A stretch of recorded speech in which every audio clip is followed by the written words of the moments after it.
नमस्कार दोस्तों, आदिवीरा पॉइंट में आपका एक बार फिर से बहुत बहुत स्वागत है। आज के इस वीडियो में हम पढ़ने वाले हैं व्रत से संबंधित महत्वपूर्ण परिभाषाएं। तो इस वीडियो को एंड तक देखिए। हम यहाँ पर पढ़ेंगे व्रत की त्रिज्या, व्यास, जीवा, स्पर्श रेखा, छेदन रेखा, व्रत की चाप, त्रिज्यखंड और वृत्तखंड, इन सभी की हम जो है डेफिनेशन पढ़ेंगे। विद डायग्राम की सहायता से हम आपको समझाएंगे। विथ इंग्लिश नेम के साथ यहाँ पर आप पढ़ने वाले हैं। तो चलिए शुरू करते हैं आज का ये वीडियो। सबसे पहले हम पढ़ेंगे व्रत मतलब कि सर्कल की जो डेफिनेशन होती है वो हम पढ़ने वाले हैं। तो यहाँ पर व्रत की डेफिनेशन है कि अनंत बिंदुओं से मिलकर बनी बंद गोल आकृति व्रत है। जैसा कि आप ये आकृति देख रहे हैं कि ये गोल बंद आकृति है, तो ये क्या है? व्रत है। कोई भी बंद गोल आकृति, अनंत बिंदुओं से मिलकर बनी बंद गोल आकृति को हम कहते हैं व्रत। इसके बाद आता है व्रत की परिधि। वृत्त द्वारा घेरे गए क्षेत्र की बाहरी परिसीमा परिधि है। अब देखिए यहाँ पर जो ये वृत्त बना हुआ है और इसमें जो बाहरी परिसीमा है, मतलब कि जो रेड कलर से आपको ये वृत्त बना दिख रहा है, तो ये बाहरी परिसीमा या जो बाहरी क्षेत्र है ये कहलाता है वृत्त की परिधि। या फिर आप ये कह सकते हैं कि किसी केंद्र के परितः, मान लीजिए यहाँ पे जो केंद्र रहता है, केंद्र के परितः त्रिज्या द्वारा चली गई पूरी दूरी, इसको भी आप परिधि कहते हैं। ठीक है, ये क्या है? बहुत सारे बिंदुओं से मिलकर बनी है। देखिए अब वृत्त जो होता है वो बहुत से ऐसे बिंदुओं से मिलकर बना है, तो आप ये कह सकते हैं बिंदुओं की जो कुल लंबाई है वो वृत्त की परिधि कहलाती है। ये अलग अलग प्रकार से वृत्त की परिधि की जो है परिभाषाएं हो जाती हैं। फिर आता है त्रिज्या। तो परिधि से केंद्र की दूरी को क्या कहते हैं? त्रिज्या कहते हैं। देख लीजिए यहाँ पर एक वृत्त है। ओके, यहाँ पर ये क्या है? वृत्त है। अब यहाँ पर क्या है? ये हो गया केंद्र। मैं आपको केंद्र की डेफिनेशन बता देती हूँ। वृत्त के बीचों बीच सबसे मध्य में स्थित बिंदु को वृत्त का केंद्र कहते हैं। Centre point of circle. Okay, तो ये केंद्रक हो जाता है, केंद्रक या फिर केंद्र कहते हैं। और ये है वृत्त की परिधि। तो केंद्र से परिधि के बीच की जो दूरी है उसको क्या बोलते हैं? त्रिज्या या रेडियस कहते हैं। और इसके लिए हम स्मॉल आर से क्या होते हैं? डिफाइन करते हैं। छोटे आर से हम इसको प्रदर्शित करते हैं त्रिज्या के लिए। सुनिए, आपको समझ में आ गया होगा। परिधि से केंद्र की दूरी को त्रिज्या कहा जाता है। ये हो गया केंद्र। केंद्र की एक बार फिर से डेफिनेशन दोहरा देती हूँ। वृत्त के मध्य में स्थित या बीचों बीच स्थित बिंदु को वृत्त का केंद्र कहते हैं। या फिर आप कह सकते हैं वह बिंदु जिसके द्वारा वृत्त कोई दूरी चलता है वो वृत्त का केंद्र कहलाता है। या वृत्त की परिधि से समान दूरी पर स्थित वृत्त के मध्य में स्थित बिंदु को वृत्त का केंद्र कहते हैं। इस प्रकार से कई परिभाषाएं हो जाती हैं। जो आपको सबसे अच्छी भाषा में लगती है आप उसको याद कर सकते हैं। याद करने की तो जरूरत नहीं है, आप समझ लेते हैं तो परिभाषाएं अपने आप स्वयं बन जाती हैं। इसके बाद बात करते हैं व्यास की। वृत्त का व्यास। तो वृत्त को दो बराबर भागों में बांटने वाली रेखा वृत्त का व्यास कहलाती है। देख लीजिए ये क्या है? वृत्त है। ओके, अच्छा नहीं बन रहा है, जैसा बन रहा है आप समझ लीजिए क्या है। ये वृत्त का वृत्त है, बीच में केंद्र है और इस प्रकार से जो ये खींचा गया ये क्या है? वृत्त का व्यास है। ये वृत्त को क्या कर रहा है? दो बराबर भागों में विभाजित कर रहा है। जब दो बराबर भागों में कोई रेखाखंड वृत्त को विभाजित करता है तो वो कहलाता है वृत्त का व्यास। यहाँ पर देखिए वृत्त का जो व्यास है वो त्रिज्या से दुगना होता है। देखो त्रिज्या इतनी होती है यहाँ से लेकर यहाँ तक, केंद्र से लेकर परिधि तक, और दो त्रिज्याएं मिलकर क्या बना देती हैं? व्यास बना देती हैं। तो ये क्या हो गया हमारा? ये हो गया हमारा व्यास। और इसको किससे हम प्रेजेंट करते हैं? इसको हम स्मॉल डी से प्रदर्शित करते हैं। कैपिटल डी से भी कर सकते हैं, स्मॉल डी से देखा गया। स्मॉल डी से हम क्या करते हैं? इसको प्रदर्शित करते हैं वृत्त के व्यास को। और जो वृत्त का व्यास होता है यह वृत्त की सबसे बड़ी जीवा भी होता है। वृत्त का व्यास जो है वो सबसे बड़ी जीवा भी होता है और त्रिज्या से यह दोगुना होता है। वृत्त को दो बराबर भागों में विभाजित भी करता है। इसको अगर हम सूत्र के रूप में लिखें तो इस प्रकार लिख सकते हैं कि D बराबर होता है 2R, मतलब कि दो त्रिज्या बराबर क्या होता है? व्यास होता है। इसको हम इस प्रकार भी लिखते हैं। या फिर ऐसा भी लिख सकते हैं कि व्यास बराबर 2 गुणा त्रिज्या। या फिर ऐसा लिख देते हैं त्रिज्या बराबर व्यास बटे 2, आप कुछ भी लिख सकते हैं, सब एक जैसा है।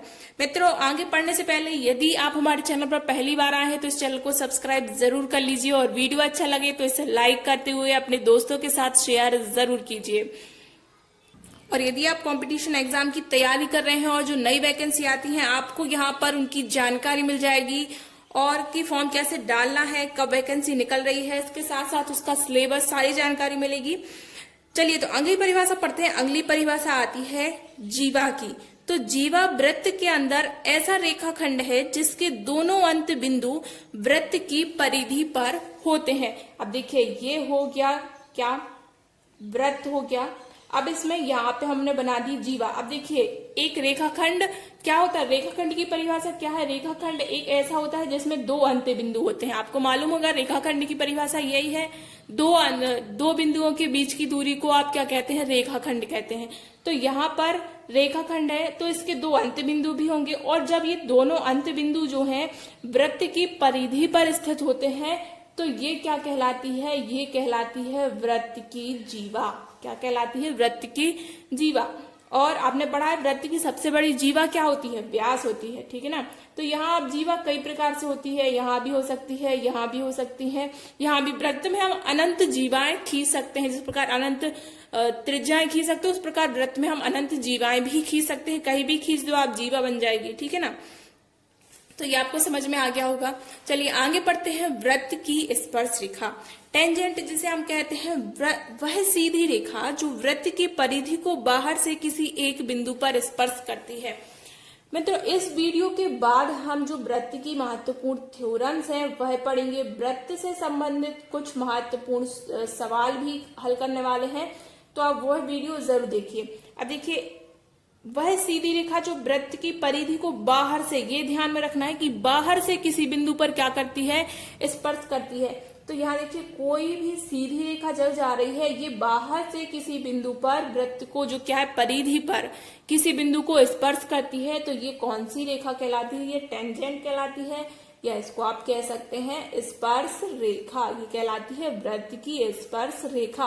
इस प्रकार वृत्त में कई स्पर्श रेखाएं होती हैं, पर एक बात ध्यान रखना है, जो स्पर्श रेखा है वो परिधि पर सिर्फ एक बिंदु को ही स्पर्श करती है। यदि वो दो बिंदुओं को स्पर्श करेगी तो वो प्रतिच्छेद रेखा बन जाएगी। आप देखिए यहाँ से कोई भी आप इस प्रकार अगर रेखा खींचते हैं या कोई भी ऐसी रेखा खींचेंगे जो दो बिंदुओं को स्पर्श करे तो वो क्या कहलाती है, वो प्रतिच्छेद बन जाएगी, ठीक है ना। तो यहाँ पर सिर्फ एक बिंदु को स्पर्श करती है।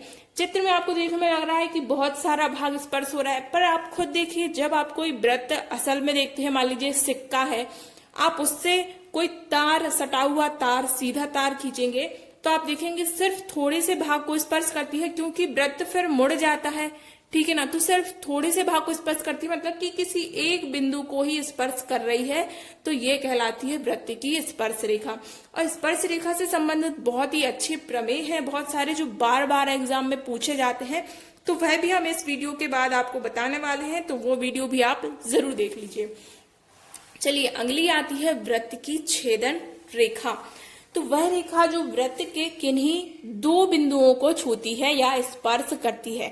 देखो स्पर्श रेखा एक बिंदु को स्पर्श करती है और जो छेदन रेखा होती है या इसे आप वृत्त की प्रतिच्छेदी रेखा भी कह सकते हैं, ये वृत्त के क्या करती है, दो बिंदुओं को स्पर्श करती है। इसमें कोई शर्त नहीं होती कि ये बाहर से जा रही है या अंदर से जा रही है, ठीक है ना। स्पर्श रेखा बाहर से जाती है, हमेशा ये बात ध्यान रखना, और छेदन रेखा कहीं से भी होके चली जाती है, ठीक है ना। तो इस प्रकार से ये दो बिंदुओं को स्पर्श कर रही है, ठीक है। और भी रेखाएं हो सकती हैं, छेदन रेखा ये दो बिंदुओं को स्पर्श कर रही है, ठीक है। तो ये कौन सी रेखा हो जाती है, ये हो जाती है वृत्त की छेदन रेखा।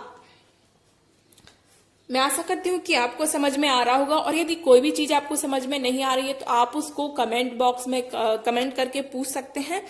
इसके साथ साथ आप हमारे इम्पोर्टेंट पीडीएफ्स के लिए आप हमारे टेलीग्राम ग्रुप से भी जुड़ सकते हैं, उसकी लिंक आपको डिस्क्रिप्शन में मिल जाएगी। इसके बाद आता है वृत्त की चाप। यह परिधि का एक हिस्सा होता है। अब देखिए वृत्त की चाप क्या होती है। देखिए यह एक वृत्त है, ठीक है ना। तो अब किन्हीं दो बिंदुओं को परिधि पर देखिए आप, ये देखो एक ये बिंदु हो गया, एक ये बिंदु हो गया, ठीक है। तो इस प्रकार से ये हो गया वृत्त का परिधि का एक कोई हिस्सा, दो बिंदुओं के बीच स्थित कोई हिस्सा, ये हो जाती है वृत्त की चाप। कई बार इसकी लंबाई पूछी जाती है। वृत्त में छोटा चाप होता है, बड़ा चाप होता है। मान लीजिए यहाँ पर जैसे ए हो गया और ये हो गया बी, तो ये कहलाएगा चाप ए बी, और फिर दूसरा चाप कहलाएगा चाप बी ए। इस प्रकार से भी हो जाता है, ठीक है। तो ये लघु चाप और ये दीर्घ चाप, ये आपने पढ़ा होगा।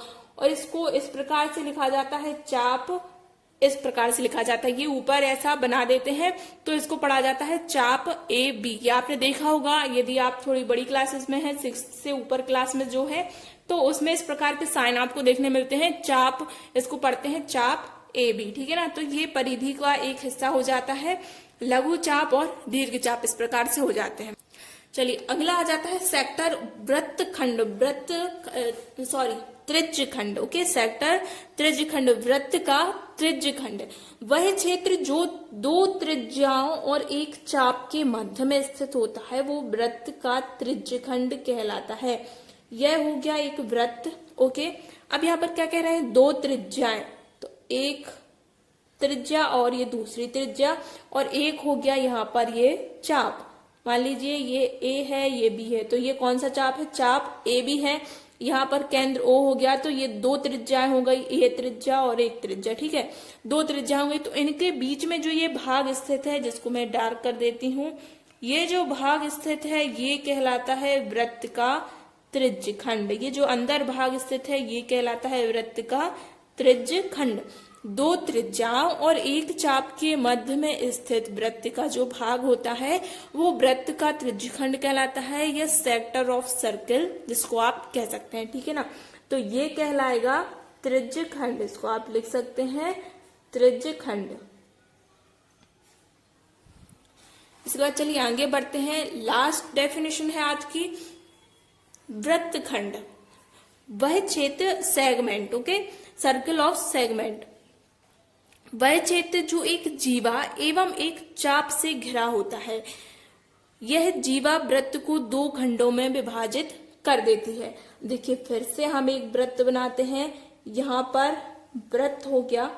अब ये क्या कह रहे हैं, एक जीवा जो और एक चाप से घिरा होता है। अब यहाँ फिर हम ले लेते हैं ए और बी, एक क्या है, चाप है। तो यहाँ पर देखो त्रिज्यखंड क्या होता है, दो त्रिज्याओं के बीच का भाग होता है, और वृत्तखंड क्या होता है, जीवा और चाप के बीच में स्थित जो भाग होता है वो कहलाता है वृत्तखंड।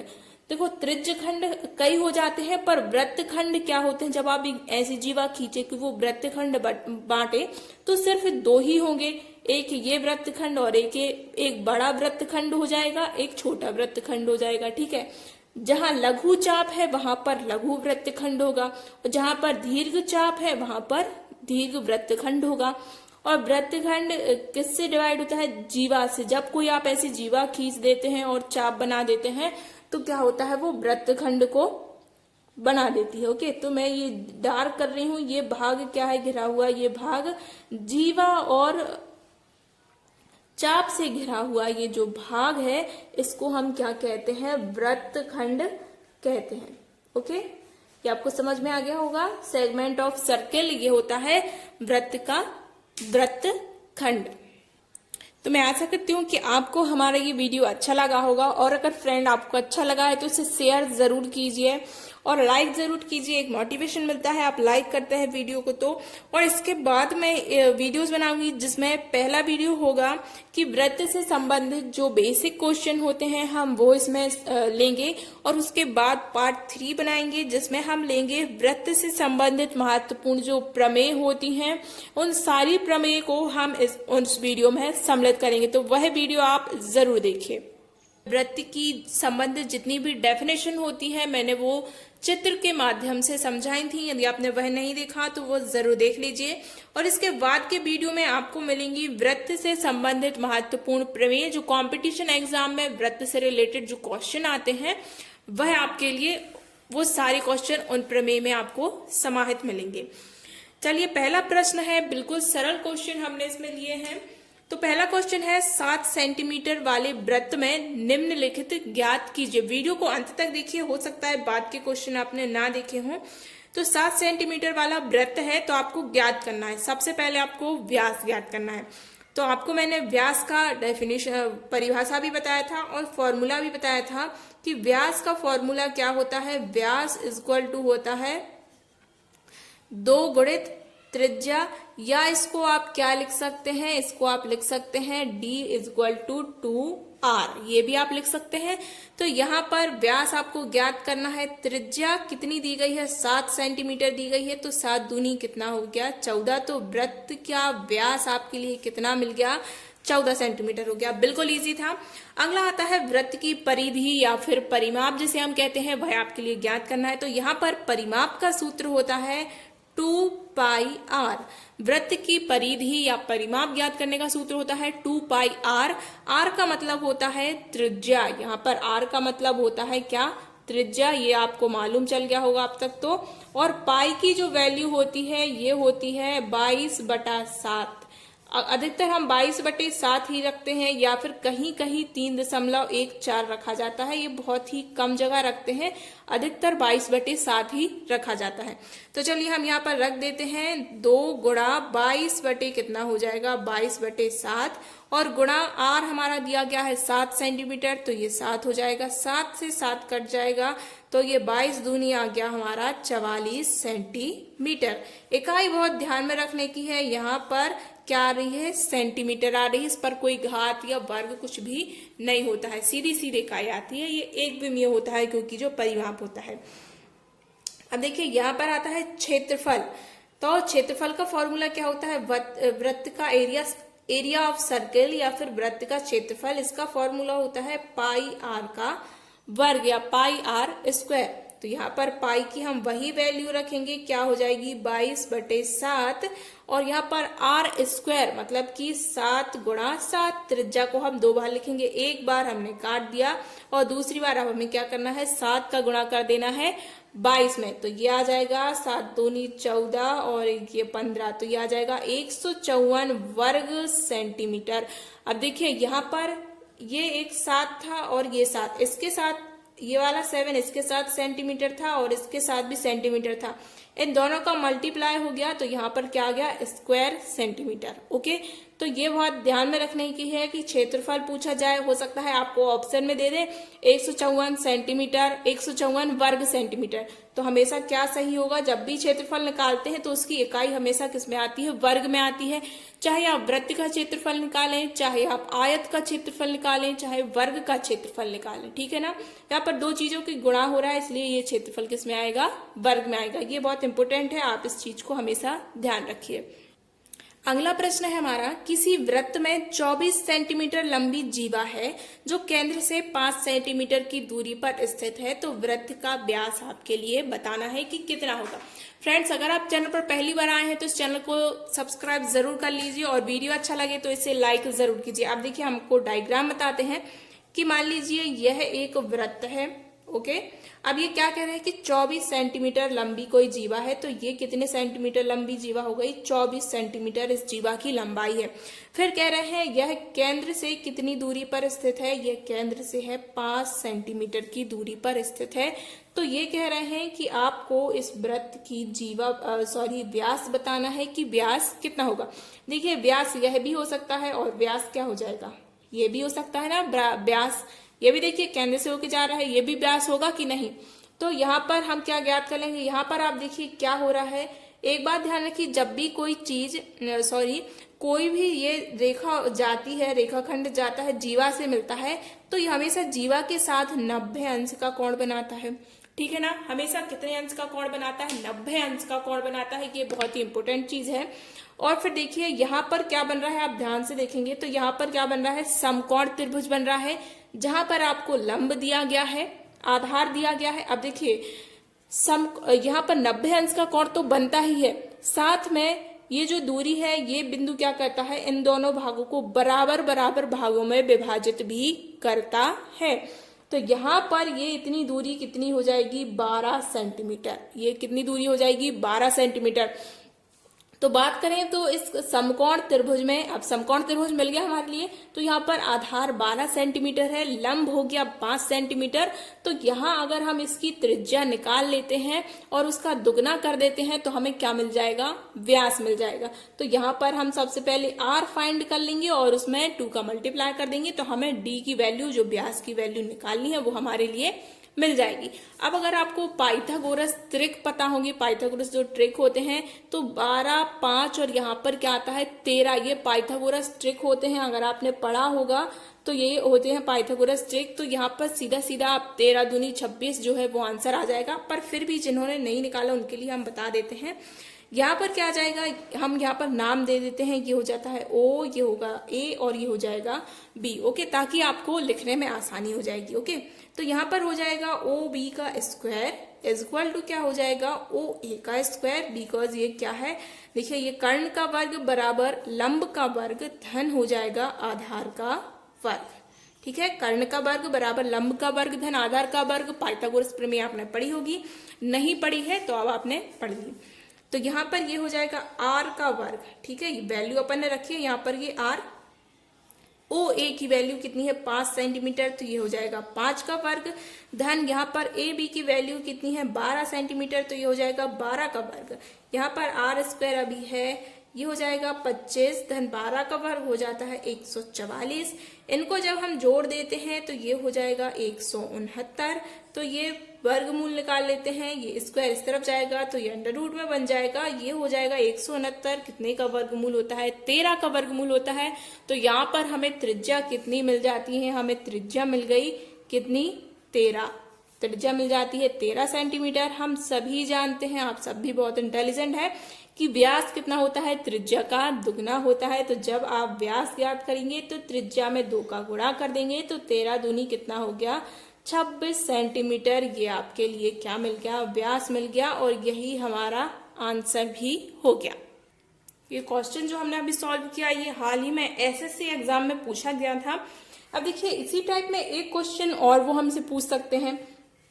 मान लीजिए कि कोई एक वृत्त है, ओके, वो हमसे कह देते हैं एक वृत्त है और ये इस बार हमें व्यास ये बता दे रहे हैं कि व्यास कितना है। व्यास ये हमसे कह रहे हैं कि ये व्यास जो है कि 10 सेंटीमीटर है, और यहाँ पर कोई एक जीवा स्थित है, इसकी लंबाई कितनी है 8 सेंटीमीटर है।